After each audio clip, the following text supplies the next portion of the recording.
Hey guys, Thomas Jr. here, aka Mustached, here to review the movie Godzilla vs. Kong. If you end up enjoying this review, then consider joining my Patreon page. There'll be the second link in the description below, and I will set a reminder at the end of this spoiler review.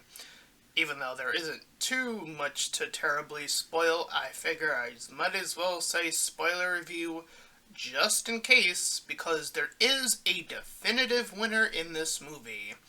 One will fall is a actually accurate title card above Godzilla vs. Kong.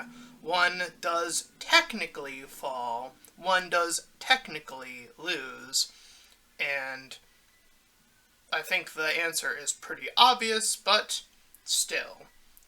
I gave you the spoiler warning, so now that's that. With that out of the way, the one thing I will say, in a general sense, and this being a versus movie, as there have been quite a few versus movies that have been out and about, Superman vs. Batman, Alien vs. Predator, Freddy vs. Jason, Hideko, I forget the horror names, the ones with long hair, The Grudge versus, I don't remember the other one's name, but you know what I mean. You'll probably know what I mean if what I'm referring to. There have been plenty of versus movies, and I will say, in a general sense, if you're looking for a fighting spectacle, if you're looking for a movie where the two creatures fight for the majority of the movie, this movie, objectively, in that regard, blows every other versus movie out of the water. Like, every other versus movie out of the water. Far superior to Batman vs. Superman, far superior to Freddy vs. Jason, far superior to Alien vs. Predator in the fighting regard. So, in that sense, there are three bouts that happen, three different fights that happen in the movie. So we're not just getting, they fight at the end, and then it's a tie, and then the obvious third entity enters the film, a la in Batman vs. Superman, that would be Doomsday. Batman primarily nearly wins, Superman finally starts to fight back, then there's the whole kryptonite thing, then there's the whole Martha thing, which ends the fight primarily, and the stupidity that I once called pretty smart, because I was thinking about it in comic terms, not in terms of how much logical sense it would actually make.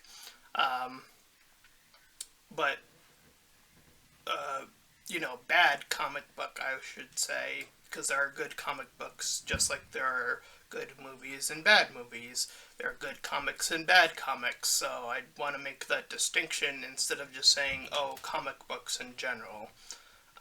So, in other words, for me, this is the new standard which any other versus movie that has two collaborative efforts fighting towards each other, this is the new standard for me if we are looking at a fighting-based movie. This is how you'd go about doing it in terms of just pure fighting spectacle. There are some issues, of course, I still have in the movie, and of course, trying to be more objective in more recent reviews. I'll go over those, of course, naturally. And I'll talk about the fights, who wins, why they win, why it makes sense, why it might not make sense, so on and so forth. So here we are. So the movie does begin on Skull Island, which is where Kong is based in. So Kong is kind of just chilling in the beginning of the movie. He's napping, he's watering, and then the movie introduces its oddity, its sort of character introduction that's also a plot device, and if you were to make that comparison. This child, who apparently we learn a little bit later on, grew up on this island and apparently Kong saved this child from um, something. They don't really describe what it is. Like, she was in trouble generally, I guess, and then Kong saved her for whatever reason. Uh, she is deaf, so she uses sign language to communicate, and that does come back in the movie because apparently Kong also knows sign language or can understand it or follow it and repeat it uh, to the extent of being able to speak it properly or sign properly, I should say. Which I guess, if we follow Kong's knowledge, I think that does follow. It's been a while since I've seen Skull Island, so I could be misremembering, but anyway. Um, so anyways, Kong throws a spear, this wooden spear, into the air, and it shows that there's some sort of magnetic grid that has been placed around Skull Island. And this is absurd, by the way. I don't know how the people did this. They somehow encaptivated Kong to this location. They have this whole fake grid in the air. They have this whole outside operation base. Like, I don't know how they did all of this, but whatever. It is probably the beginning of this movie is probably where the most absurdities come from within this movie to get it to make any sense. And apparently, according to the woman there that works there, if that Kong leaves, then Godzilla will somehow know its location and then give chase. Which, I guess, I mean, these are people assuming a lot of things about these creatures. And that does come back pretty effectively in the first fight. And I'll get to that in a little bit. But the woman apparently also claims that there could be only one alpha creature. One creature at the top of the top. So it shows the lore, and as the credits are rolling in tech of the two that have fought in the past, we see some footage from the other Godzilla movies where it fought the two kaiju, and so on and so forth. Then, as the movie gets past that section, it cuts to this podcaster talking about how he is going to expose this whole Titan conspiracy, as he calls it, referring to the kaiju Godzilla, and I guess there would be a technical different name for Kong, not a kaiju, since that's more Japanese in nature. But I guess Titan would fit Kong's title more appropriately, I suppose. So anyways, he's there to expose what is happening. There seems to be this organization, which I don't remember if I put it in my notes anywhere, but there's some new organization that he is working in, and he's trying to make his way inside and hack his way inside and get some information about what is actually happening. However, as this is happening, an evac is suddenly called, and suddenly Godzilla happens to be there and is wrecking shit. And yes, it is Godzilla. Don't get it twisted yet. There is a reason Godzilla is doing this, and it does seem to track with what I understand of Godzilla. Which, I've seen the other Godzilla movies. I've not seen a lot of classical Godzilla, or remember a lot of the classical Godzilla movies that well. But it does seem to track. That's the important part. Anyway. So we cut to this high schooler girl, I don't know if she's the one from the first movie grown up. Like, I don't know if there's a time skip in this movie, per se. Like, how much time has passed. Um, so I don't know, because this girl's in high school, and I'm referring to that girl who, screed at, Godzilla, uh, the little girl. Like, she would have grown up and been in high school at this point. Anyway, uh, point being, we cut to this father and daughter who are arguing, this daughter being a different character, arguing about what they're planning to do with Godzilla. Because Godzilla attacked, so they are considering what to do, to attack Godzilla or try to figure out why Godzilla is attacking in general.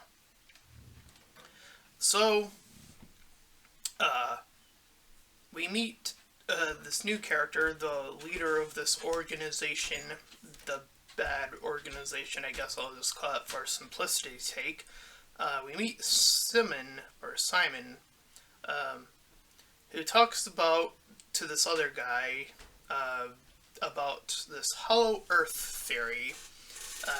We've seen this in other movies. This whole thing about, like, there's this whole other section inside Earth that is just land, and more legendary or creatures exist within that space.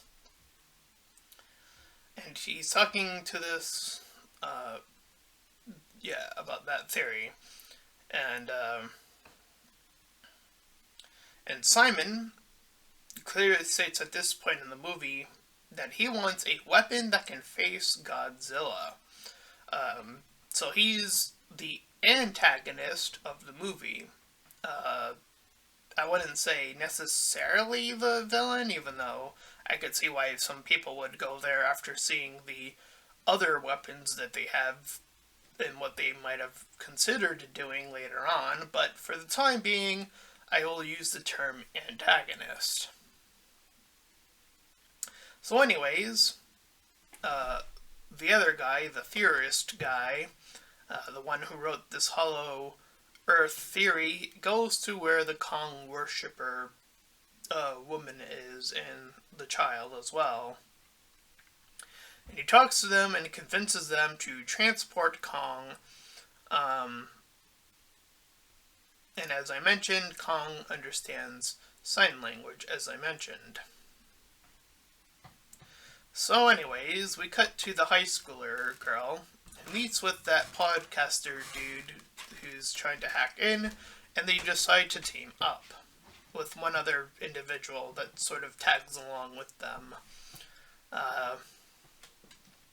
And their names are Madison and Bernie, even though that's the only times I'll probably mention their names, because I'll probably likely forget what their names are anyway. But nonetheless, so we cut back to the other group, the theorist guy and the child, and the theorist guy wants to use the child to convince Godzilla to move, Kong to move, to their whim. However, while there are these boats, which I highly question why they would use boats in the first place, it does seem like a very stupid move on the humans' part, considering how Godzilla primarily moves, which you would think that the people would have learned how he moves by now, but they decided to move by boat for whatever stupid reason. It is pretty stupid for the movie, but it does, I guess, set up the first fight. And Godzilla charges in, and what is very recognizable is the first thing Godzilla does is attack the ship. Not Kong, but the ship. I think this is very important, as there might have been a misunderstanding of what the people were thinking. Again, they mentioned earlier how Godzilla would be after Kong, and that's not necessarily true in this first fight. Godzilla, based on its very first attack, seems way more focused on destroying the boat with all the missiles on it. Kong just so happens to also be there. I think that is a pretty interesting setup, even though, again, it's utilized by human stupidity by going on boat in the first place, but it does underline something a little bit interesting of this thing of what humans are perceiving, them trying to guess that it would be after Kong, and what has actually happened, what is actually happening, which is Godzilla going after the ships, which have the weapons on them. Which, from what I can understand from Godzilla lore and Godzilla in the past, would make more logical sense or I should say, lines more from what I understand of Godzilla. So Godzilla is charging in still, because there are still other boats that are set up along the way. So the main boat that is holding Kong is slowly submerged. So they let Kong go, and he's in the water now, and the two are clashing very, very clearly, regardless. And the humans proceed to turn their power off. They're the last ship, the one that had Kong on it, so they turn all their power off, and that's what causes Godzilla to leave, not anything else. So you might be wondering, why would Godzilla let Kong live? Again, it's that misinterpretation of what the people there were trying to understand. You might, in fact, say in very first viewing, oh, that's a very cheap move. Godzilla clearly could have won already, right? He could have lasered Kong to death, and that would have been the end of that. But no, he just sort of leaves. Because his primary mission was actually destroying the boat, so since the boat was off, Godzilla said, whatever, there's no more of that going on, so I'm out of here. So yes, by technical bout number 1, Godzilla did win, and that also makes sense. Godzilla is in its state of being in the water, and Kong is not used to being surrounded by water. So Godzilla, being a more water-based creature, or being able to swim and breathe underwater, has a very high advantage, and again, from that, is the victor of the very first bout. And again, it makes a lot more sense than, say, the whole Martha thing, just to make a very direct comparison. So anyways, we cut back to the podcaster and the high schooler, moving into this little facility, the evil facility, and they see that this orb device that they saw, this podcaster guy saw before, but it has been moved to another location.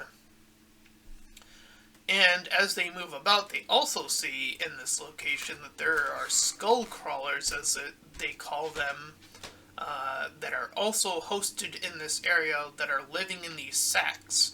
So they're weaponizing other creatures, which is a very worrisome thing that is happening here. And the 3 of them are now being moved to Hong Kong. Then we cut back to Kong, who is now more wisely being carried via helicopter. I'm not sure why they didn't do that the first time, but whatever. It's very clear that they wanted that fight way more than just, oh, Kong's gonna get to that location. So I think they did a little bit of a sacrifice of human stupidity for the sake of their first bout, which, whatever. So now they're, near the Arctic, and they have the girl, once they use the girl, to guide Kong into this area that it seems to be an entrance to this hollow earth that was being talked about. they get sucked into this weird portal thing, and they proceed to make it to Hollow Earth. And as they are proceeding through, these sort of snake dragons, I guess I'll call them, try to attack Kong. Kong fights it off with a little bit of an assist from the humans. And then Kong sees these like floating rocks in this land that is above, and jumps, and then the gravity shifts, and then it is able to land on the other side. So we cut back to the podcast group. That's what I'll refer to them as. As we see that Simon is in the antithesis of creating a Mecha Godzilla. Now, that is the third,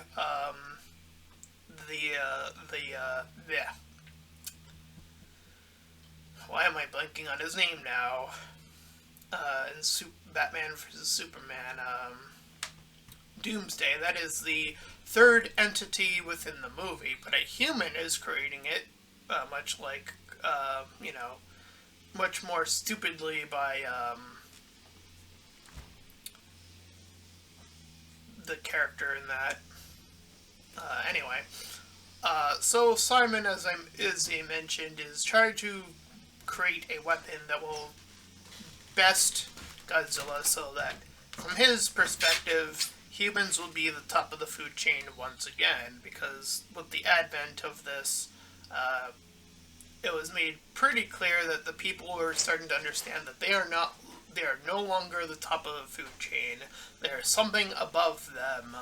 And this guy, individually, says, I'm going to create this Mecha Godzilla, and we are going to weaponize this, and we are, through this, going to once again be the top of the food chain. So again, I wouldn't say necessarily evil intent. It's more so just wanting to put things back to the way they were. That seems to be his intent. At least from this, again, from the whole Mecha Godzilla thing. I'm not sure about the other creatures. That's a whole nother issue. But anyway. So they let this other beast out, implying that the Simon group has been to Hollow Earth before, by the way, which is pretty interesting in and of itself. And they have Mechagodzilla turn out, and it destroys this creature pretty easily, and there's a guy controlling it at this point in time. So, Godzilla, sensing this new technological weapon, as tracks with Godzilla, he moves to Hong Kong, where this weapon is located, towards where Mechagodzilla is. Meanwhile, Kong is reaching his hidden temple, and the people just sort of walk out, which does seem a little bit super dangerous, but they don't even have suits or anything. They could just, I guess it's just an atmosphere people can inhabit. I don't know. Anyway, so we cut back to the podcast group, and they see what is left of Ghidorah. They see that this organization is using what's left of Ghidorah's body as some sort of super weapon computer thing. And of course we see Godzilla continue to move a little bit closer now. So Kong gains his new power axe. We saw this in the trailer. And first, a lot of people, when they saw this in the trailer, they suspected that Kong would have gotten this from Godzilla, because Kong and Godzilla have fought before in a way older movie, that somehow at some point Kong just got this from Godzilla. That's the implication. And the shard that is attached to the axe appears to be made of the same material, or texture of Godzilla. It seems to have that blue glow that seems to, yes, indeed match that of Godzilla, which, again, is that implication to their first fight, it's actually never explained in the movie, so it's up to interpretation, I suppose. Um, Nonetheless, Kong has his power axe, and he places it on the ground, which has this X-shaped thing in the ground. It provides his power. And of course, some of the people who are within that group, not the Godzilla Kong worshippers, but some of the armed people that went with them were actually a part of Simon's group, and they went to go sample a part of this blue energy. So they pull out their guns, which upsets Kong. And more of these bird creatures also come to attack as well. So their group grabs this energy and they send it to the organization. But in the process, they are killed by Kong and his might. Godzilla, sensing the power that is coming from downwards, because now he is sensing his own skin, if that is to be believed, and he strikes downward towards where Kong is with his super laser. And Kong is looking up so they can see each other now, because there's a huge asshole that is just gaping between them.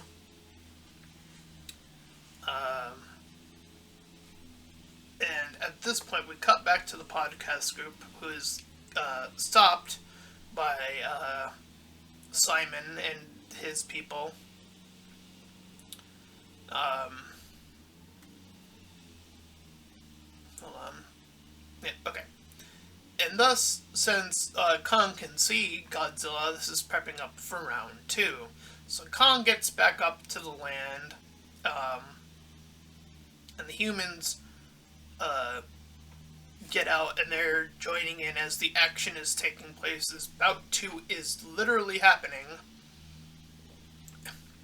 And thus, since they are now on land, and Godzilla has more movement, and has his power axe on top of that, in bout 2, Kong wins. So now we are 1-for-1. But in a surprising thing, which I was not expected, they get to a bout 3, which means now there is going to be a definitive winner, and it is made very crystal clear who that winner is. So they fight after their short little reprieve of breaking stuff, and they go back to fighting once more.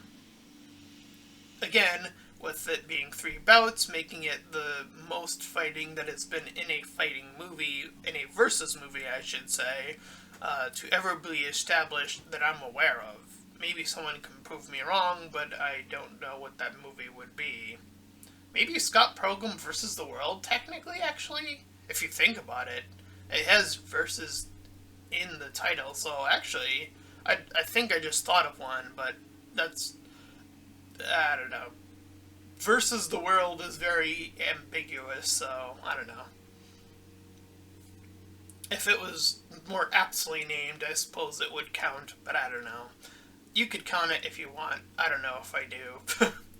So yeah, there's that. Anyway.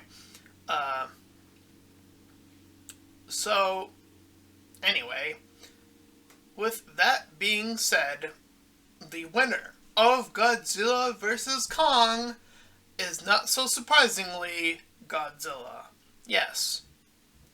At the end of their bout 3, Godzilla is standing on top of Kong. His foot is firmly planted on Kong's chest.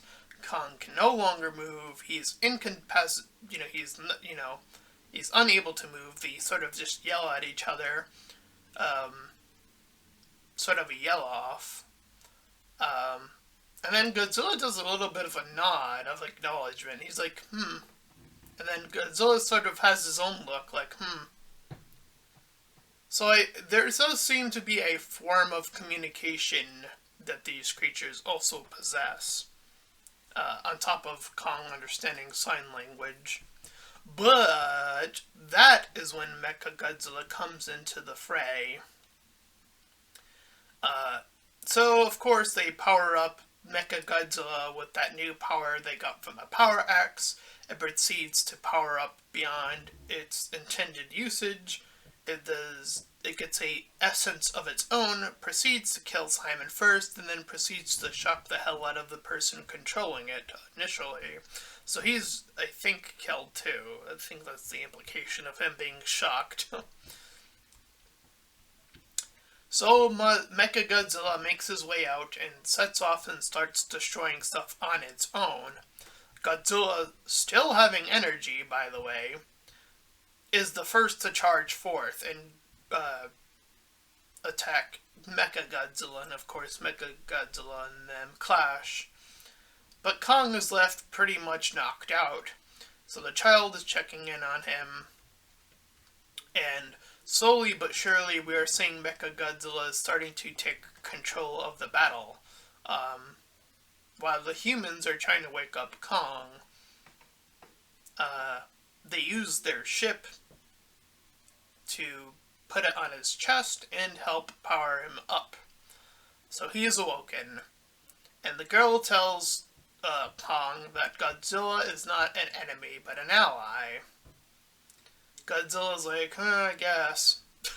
And proceeds to use his little axe to help out Godzilla. So now they are teaming up after the third bout, which is not so surprising either, as I mentioned in the whole third entity interference in the first place.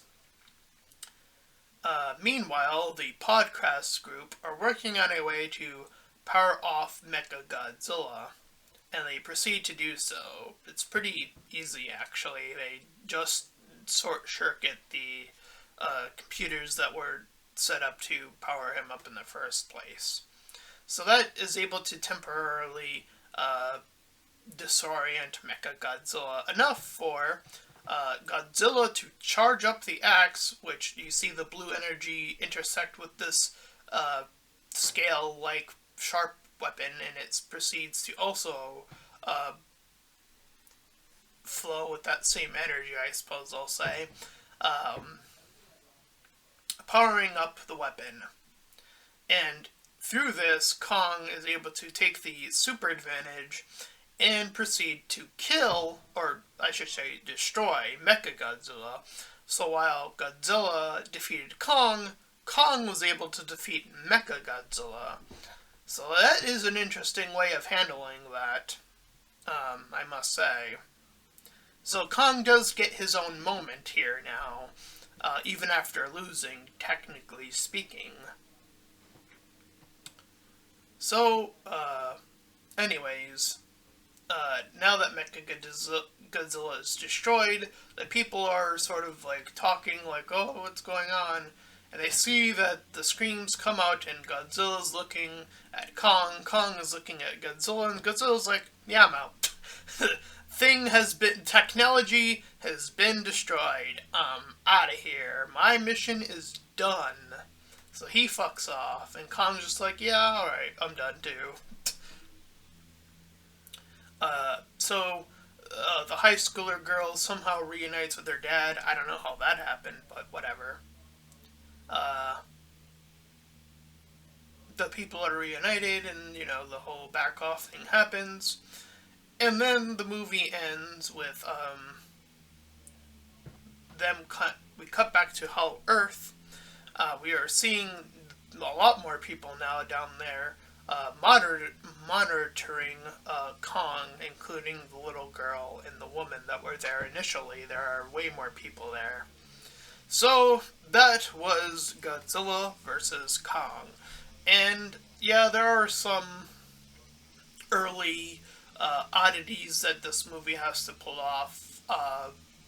The girl being a plot device, the stupidity in the humans in the first bout where they use the ships, things like that just, they're there to sort of try to get the movie to become the versus and get to establish the three different bouts. So, I think I know what they were trying to go for at the very minimum. So I would say I would probably give the movie a 6 out of 10 on an objective score. or as being as objective as I possibly can be. Um, from a spectacle point of view, I enjoyed the movie. Um, Seeing the three fights, uh, again, getting that new standard, which I think every Versus movie should have from now on, um, and establishing a very definitive winner between Godzilla versus Kong. That is, to me, the most fascinating part of this movie. That they allowed a victor. They allowed Godzilla to technically beat Kong, and it makes sense to me that that would happen in a logical fight to the what could be considered an end. It would be Godzilla standing over Kong, and to me that is very fascinating. This is the very one of the you know the three bouts. You could say, oh, in Freddy versus Jason, Freddy won, or sorry, Jason won technically, but then Freddy's like, haha, I'm still alive as always, bitch. You know, you have moments like that. Batman versus Superman, they fight. I don't know who would have technically been the winner there. I guess Superman, if you were to. No, I mean Batman, I should say, sorry. But the whole Martha thing stops that. But this ends with, again, Godzilla standing over Kong, foot on his chest. Kong was done at that point.